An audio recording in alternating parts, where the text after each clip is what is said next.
அதற்கும் இல்லை இரக்கம். இமைகள் ஒன்றாக எப்போதும் சேராமல் இடையில் நின்றாய இது நியாயமா? ஏறி போற்றி இலக்கம் நிஜ காது போல ஒரு யுத்தம். அடி அத்த ராத்திரி தம்ம மாதிரி வெப்பம் தாக்குதடி கண்ணீர். எங்க இந்நேரத்துல தூங்காம இங்க உட்கார்ந்து என்னங்க பண்றீங்க? அது வந்துங்க, அது ஒரு கொசு இல்லைங்க, கொசு. அது உங்களை கடிக்க வந்துச்சுங்க. அதான் அதை துரத்தி விட்டுட்டு அது வருதான்னு பார்த்துட்டு அப்படியே இங்கேயே உட்காந்துட்டேங்க. என்னது கொசுவா? ஆமாங்க, கொசு தான். இங்கதான் எங்கேயோ இருந்துச்சுங்க. எங்க சிரிக்காதீங்க, உண்மையாவே கொசு தாங்க. சரிங்க, கொசு என்ன கடிக்க வந்துச்சு, அத விரட்டுறதுக்காக தான் இங்க உட்கார்ந்திருக்கீங்க, அப்படிதானே? அப்படிதாங்க. சரிங்க, அப்போ இது என்னதுங்க? அது இது போட்டா கொசு வராது இல்லைங்க. ஆமாங்க. சரிங்க, நீங்க படுத்துக்கங்க. அப்ப நீங்க? நானும் தான் போய் படுத்துக்கிறேன். போங்க. ச்சே, இப்படி அசிங்கப்பட்டியடா கதிரு.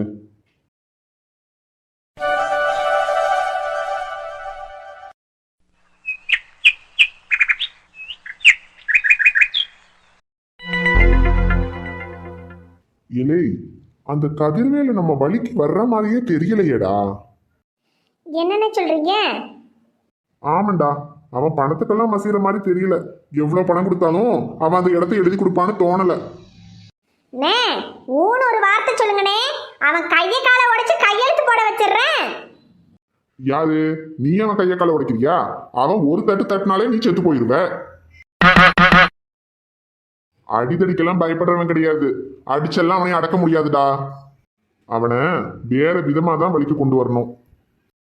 என்ன பண்ணணும்னு சொல்லுங்கண்ணே, பசங்கள்லாம் நம்ம கைவசம் இருக்காங்க, எல்லாம் பண்ணிடுவோம். அவனுக்கு இப்போ புதுசா கல்யாணம் ஆயிருக்குல்ல? ஆமாண்ணே, அவனுக்கு கல்யாணம் ஆகி இப்போ 10 நாள் தான் ஆகுது. அப்படி போடு, கல்யாணம் ஆகி 10 நாள் தான் ஆகுது. புது பொண்டாட்டியை யாராவது கடத்திட்டா அப்பா அவன் பதறுவான்ல. ஆமாண்ணே, நல்ல யோசனை. அவன் பொண்டாட்டியை மட்டும் கடத்திட்டோம்னு வச்சுக்கோங்க, அப்புறம் அவனே நம்மளை தேடி வந்து கைய காலை பிடிச்சு கையெழுத்து போடுறேன், என் பொண்டாட்டியை கொடுத்துருங்கன்னு கெஞ்சிக்கிட்டு நிற்பான். அதுதாமலே நமக்கு வேணும். சரி, அப்ப பின்ன அவன் பொண்டாட்டியை கடத்திடு.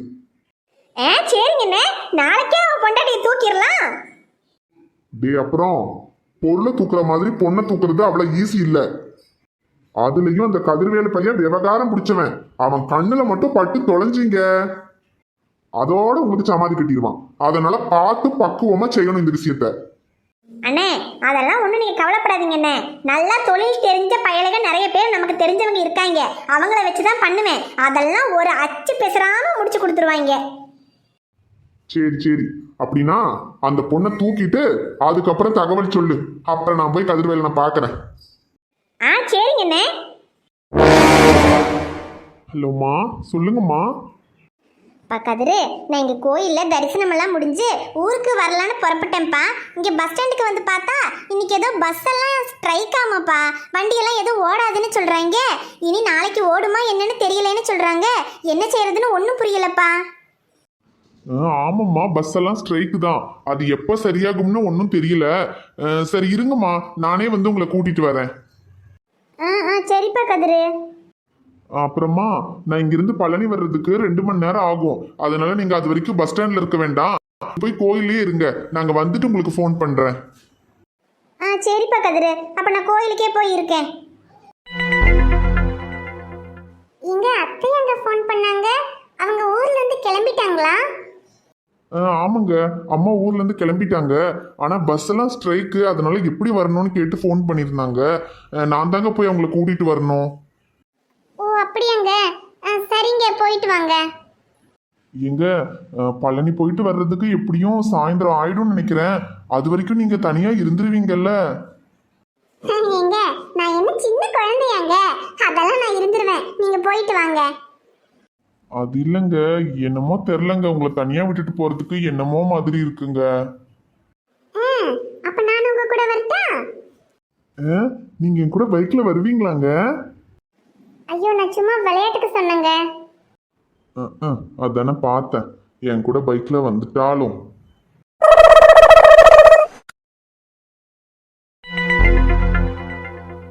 இன்னொரு தோசை கொண்டு வரட்டுமாத்த?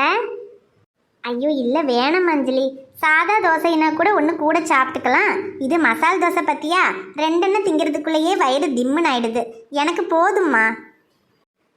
சரிங்கத்த. அட வாமா கையிலே சாப்பிடுமா. இல்லை சாப்பிடுங்கத்த, நான் சாப்பிட்டுட்டு தான் வந்தேன். வாடி கையிலே, என்ன காலையிலேயே வந்திருக்க? ஒன்றும் இல்லைக்கா, அம்மா கேசரி செஞ்சாங்க, அதான் உங்களுக்கு கொடுத்துட்டு போலான்னு வந்தேன். அட கேசரியா? அம்மா என்ன விசேஷம், அம்மா கேசரி எல்லாம் செஞ்சிருக்காங்க? விசேஷம்லாம் ஒன்றும் இல்லத்த, அபிக்குட்டி சாப்பிட ஏதாவது வேணும்னு கேட்டுட்டே இருந்தா, அதான் அம்மா கேசரி செஞ்சாங்க. ஓ சரி சரிம்மா, கேசரின்னா சக்திக்கு கூட ரொம்ப பிடிக்கும். சரிம்மா உள்ள போ. மடி கையிலுக்கு கூட 2 தோசை சுட்டு கொடு, அவளும் சாப்பிடட்டும். சரிங்கத்த. கையில உள்ள வா. கையில என்னடி காலங்காத்தால காலேஜுக்கு கூட போகாம இங்க வந்திருக்க?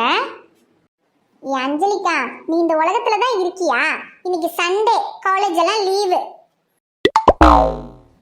சரிடி, காலேஜ் லீவா இருந்தா என்ன, நீ இவ்வளோ காலையிலலாம் இங்க வரமாட்டியே, இப்போ என்ன காலங்காத்தால வந்திருக்க?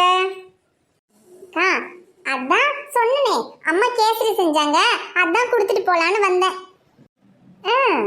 கேசரி அம்மாவாவே செஞ்சாங்களா இல்ல நீ செய்ய சொன்னியா?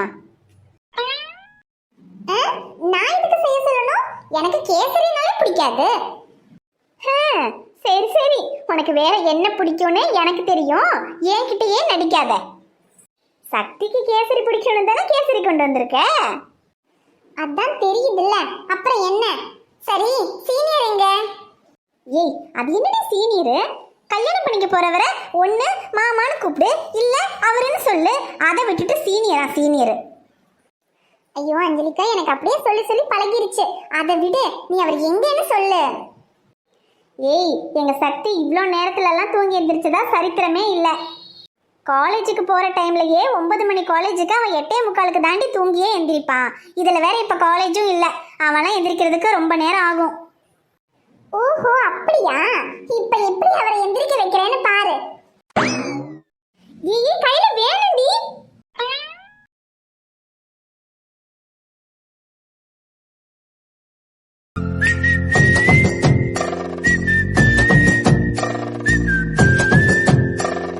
சீனியர் தூங்குறீங்களா? தூங்கும்போது கூட அழகா தான் இருக்கீங்க. சீனியர், எனக்கு உங்களை எவ்வளவு பிடிக்கும் தெரியுமா? எனக்கு உங்க மேல காதல் வரும்னு நானே நினைச்சு பார்க்கல சீனியர். ஆனா ஒன் சைடா லவ் பண்ண பொண்ணு விட்டுட்டு போயிட்டான்றதுக்காக இன்னும் அவளை மறக்க முடியாம ஃபீல் பண்ணிக்கிட்டு இருக்கீங்களே, அதை பார்க்கும்போது தான் எனக்கு உங்க மேல லவ்வே வந்துச்சு.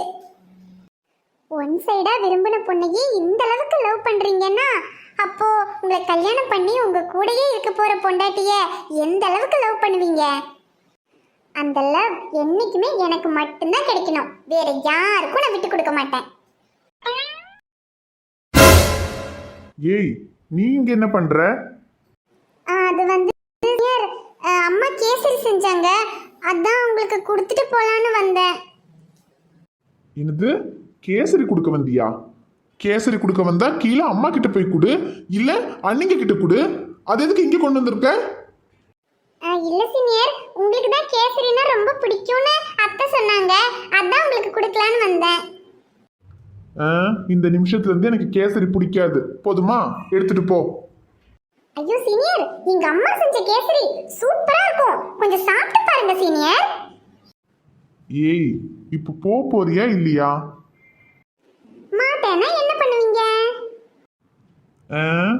நான் போறேன். சீனியர்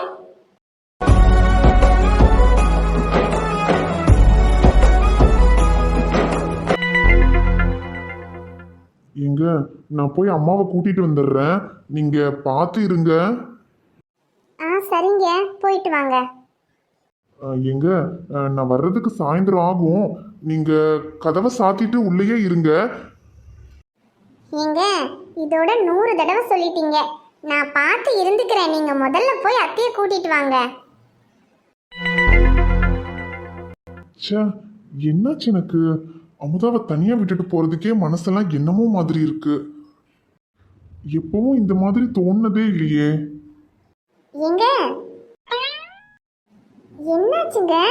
என்ன யோசிச்சுட்டு இருக்கீங்க? ஒன்றும் இல்லைங்க. அப்புறம் என்னங்க? கிளம்புங்க, போய் அத்தையை கூட்டிட்டு வாங்க. அவங்க பாவம் நீங்க வருவீங்கன்னு காத்துட்டு இருப்பாங்கல்ல. சரிங்க, அப்ப நான் போயிட்டு வரேங்க.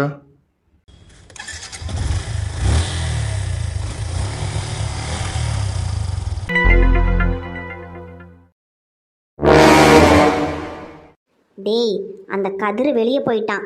இதுதான் சரியான நேரம். அவன் திரும்பி வர்றதுக்குள்ள இவளை கடத்திட்டு போயிடணும்டா.